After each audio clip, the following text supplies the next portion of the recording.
नमस्कार दोस्तों। स्वागत है आप सभी का नीलम डेली स्टोरी चैनल में एक नई कहानी के साथ। पूजा अपने कमरे में बैठी आंसू बहा रही थी। अभी थोड़ी देर पहले देवर अजय ने बिगड़ते हुए उसे दो बातें सुना डालीं। घर में सब लोग मौजूद थे, लेकिन किसी ने भी अजय से कुछ नहीं कहा। बस चुप रहकर जैसे उसकी बातों पर सहमति जता रहे थे। इतने में उसके पति रवि भी कमरे में दाखिल हुए। उन्हें देखते ही पूजा अपने आंसू पोंछने लगी। उसे आंसू पोंछते देख रवि ने कहा, क्यों रो रही हो? इतनी छोटी सी बात पर? तुम बड़ी हो, समझदार हो। अजय तो छोटा है, उसकी बातों को क्या दिल पर लगाना। सही कहा आपने, अजय तो छोटा है, उसकी बातों को दिल पर भला क्या लगाना। पर मेरा भी स्वाभिमान है। आज आप कुछ नहीं बोले तो आइंदा कुछ भी मत बोलना। अब मैं ही देख लूंगी कि मुझे क्या करना है। पूजा ने अपने आंसू पोंछते हुए कहा, अरे तुम कहाँ की बात कहाँ लेकर जा रही हो? सारी गलती तुम्हारी है। तुम्हें मीना से काम करने के लिए कहना ही नहीं चाहिए था। वह भी जानता है कि पूजा गलत नहीं है।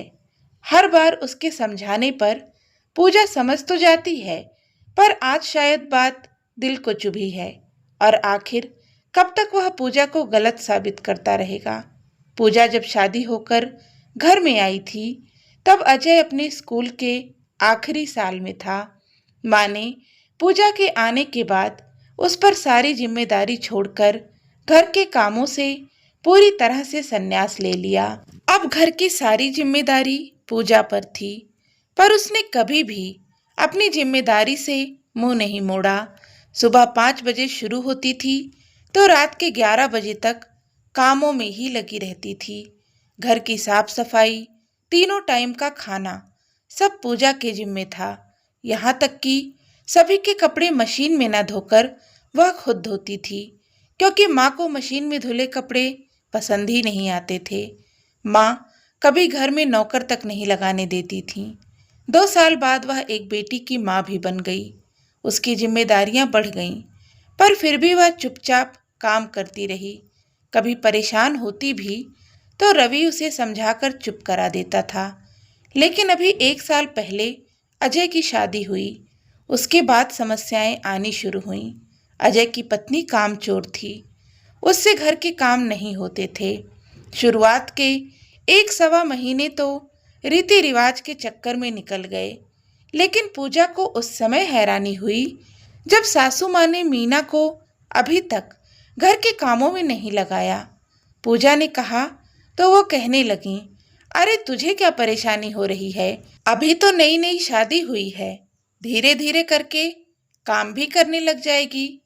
जब यह बात पूजा ने रवि से कही तो रवि ने उसे समझाया, अरे तो माँ गलत क्या कह रही हैं? उसकी नई नई शादी हुई है, वह घर में बिल्कुल नई है। थोड़ा तो वक्त दो।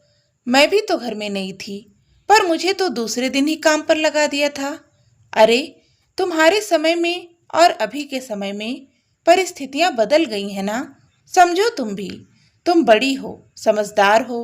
वे लोग छोटे हैं, हमसे ही तो उम्मीद रखेंगे।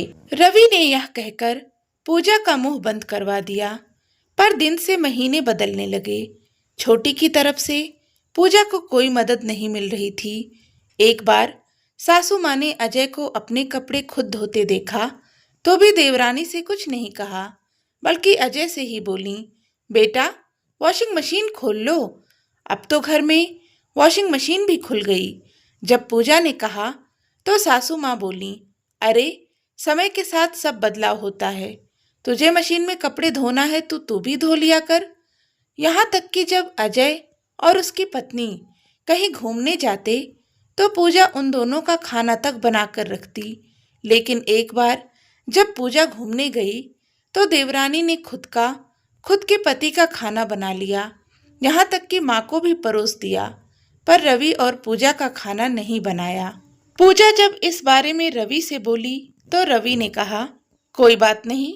तुम यह सोचो कि अब तुम्हें बाहर खाने का मौका मिल गया है। अगली बार जब हम बाहर जाएंगे तो बाहर से ही खाना खाकर आएंगे। अभी फिलहाल तुम खिचड़ी बना लो। पूजा भी तब चुप हो गई। एक दो बार पूजा ने फिर कहा तो सासू माँ ने दोनों के हिस्से काम बांट दिए। सुबह का खाना देवरानी देखती, रात का खाना पूजा को बनाना पड़ता, बाकी दिन का खाना हो चाहे कोई आए जाए सब पूजा को ही देखना पड़ता। देवरानी तो अपने कमरे से बाहर भी नहीं निकल कर आती, पर आज पूजा की तबीयत कुछ ठीक नहीं थी, इसलिए रवि उसे सुबह कहकर गया था कि शाम को तैयार रहना, तुम्हें डॉक्टर को दिखा लाऊंगा। इसलिए पूजा ने शाम का खाना तो तैयार कर दिया, लेकिन रसोई की सफाई और बर्तन नहीं कर पाई। इतने में रवि भी आ गया, तो यह सोचकर कि बाकी बचा हुआ काम देवरानी कर देगी, वह रवि के साथ डॉक्टर के पास चली गई। लेकिन जब वापस लौट कर आई तो देखा कि माँ बाहर औरतों के साथ पंचायत कर रही हैं। वहीं देवरानी अजय के साथ कमरे में थी, पर रसोई में से बर्तनों की आवाज कैसी आ रही है। उसने जाकर देखा तो 6 साल की उसकी बेटी रसोई घर में स्टूल पर खड़े होकर बर्तन धोने की कोशिश कर रही थी। देखते ही पूजा उसके पास गई और उससे बोली, यह तुम क्या कर रही हो? अभी स्टूल से गिर गई तो? उसने अपनी माँ की तरफ देखकर बड़ी मासूमियत से कहा, पर मम्मी, चाची ने कहा है कि यह काम तुम्हारी मम्मी का है, अब वह तो छोड़ गई है तो तुम्हें ही करना पड़ेगा, इसलिए बर्तन धो रही थी ताकि आप परेशान ना हो। यह सुनकर पूजा का खून खौल गया। उसने अपनी बेटी को स्टूल से उतारा और कमरे में जाकर पढ़ने को कहा। बाहर आकर देवरानी को आवाज लगाई। वह बाहर निकलकर आई तो साथ में अजय भी आया और बोला, क्या बात है भाभी, घर की शांति क्यों भंग कर रही हो? मैं घर की शांति भंग कर रही हूँ? तुम्हारी बीवी को शर्म नहीं आई एक बच्चे से बर्तन धुलवाते हुए? पूजा ने कहा। तब तक सासू माँ और रवि भी अंदर आ गए। सासू माँ बोली, क्या बात है बड़ी बहू, ऐसे कैसे तमाशा कर रही हो? माँ जी, यह तो आप अपनी छोटी बहू से पूछिए कि बच्ची से बर्तन क्यों धुलवा रही थी। पूजा ने कहा तो देवरानी ने तुनक कर बोला, तो क्या हो गया भाभी, अगर उसने थोड़ी मदद कर दी तो? लड़की जात है, उसे भी तो घर के काम आना चाहिए। अरे वाह, कितनी अच्छी बात कही है तुमने। तुम 24 साल की हो गई तो तुमसे घर के काम नहीं होते, और तुम मेरी 6 साल की बेटी को घर के काम सिखाओगी? पूजा ने पलटकर जवाब दिया तो अजय बीच में बोल पड़ा, भाभी, मेरी पत्नी आपकी नौकरानी नहीं है जो आप घर का काम छोड़कर घूमने फिरने जाओ और वह आप लोगों का काम करती रहे। वैसे भी शाम के काम की जिम्मेदारी आपकी है, फिर वह भला आपका काम क्यों करे? अजय के मुंह से यह सुनकर पूजा हैरान रह गई, पर उससे भी ज्यादा हैरानी इस बात की थी कि ना सासू माँ ने और ना ही रवि ने कुछ कहा। अजय अपनी पत्नी को लेकर अपने कमरे में चला गया। वहीं पूजा अपने कमरे में आकर आंसू बहाने लगी। खैर, इतने में उसकी बेटी भी कमरे में आई और बोली, पापा खाना खा लो।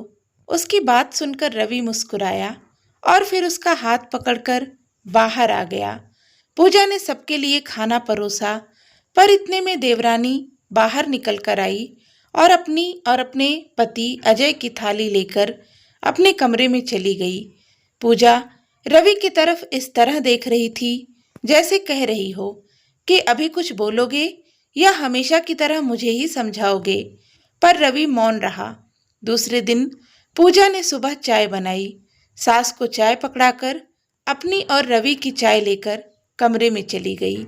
इतने में देवरानी अपनी चाय लेने बाहर आई तो देखा कि उसकी और अजय की चाय तो बनी ही नहीं थी। वह पैर पटकती हुई कमरे में चली गई। वहां जाकर पता नहीं अजय से क्या कहा कि अजय तमतमाता हुआ बाहर आया और सासू माँ के पास जाकर बोला, देख लो माँ, तुम्हारी बड़ी बहू के लक्षण। खुद और खुद के पति के लिए तो चाय बना लिया, लेकिन हम दोनों की चाय बनाते नहीं बना। भला परिवार ऐसा होता है? उसकी बात सुनकर सासू माँ ने पूजा को आवाज लगाई तो पूजा निकलकर बाहर आई। सासू माँ ने उसे डांटते हुए कहा, यह क्या हरकत है बड़ी बहू, तुमने इन दोनों के लिए चाय क्यों नहीं बनाई? पूजा कुछ कहती इतने में रवि भी निकल कर आ गया और बोला, क्या बात है माँ, सुबह सुबह फिर सब लोग इकट्ठे हो गए? अरे तेरी पत्नी से पूछ, कैसी हरकतें कर रही है यह, घर के दो टुकड़े करने में लगी हुई है। इसने अपने देवर और देवरानी के लिए चाय नहीं बनाई, इतनी कामचोरी, पूछो जरा इससे, सासू माँ ने गुस्से में कहा। इतने में अजय भी बोला, हाँ हाँ भैया, पूछो अपनी पत्नी से कि इन्होंने हमारे लिए चाय क्यों नहीं बनाई, घर की बहू के यही लक्षण होते हैं। उसकी बात सुनकर रवि हैरान होकर उसे देखने लगा, फिर बोला, अजय, मेरी पत्नी तुम्हारी नौकरानी नहीं है, अपनी पत्नी से कहो तुम्हारे लिए चाय बना ले। उसकी बात सुनकर सब चुप हो गए। सासू माँ ने कुछ कहना चाहा तो रवि ने उन्हें रोकते हुए कहा, बस माँ, बर्दाश्त की भी एक हद होती है। बड़ी बहू को तो सब लोग बहू के सारे लक्षण सिखाने में लगे हुए हो, लेकिन छोटी बहू, उसका क्या? इतना तो आप भी अच्छी तरह से जानती हो कि पूजा कामचोर नहीं है।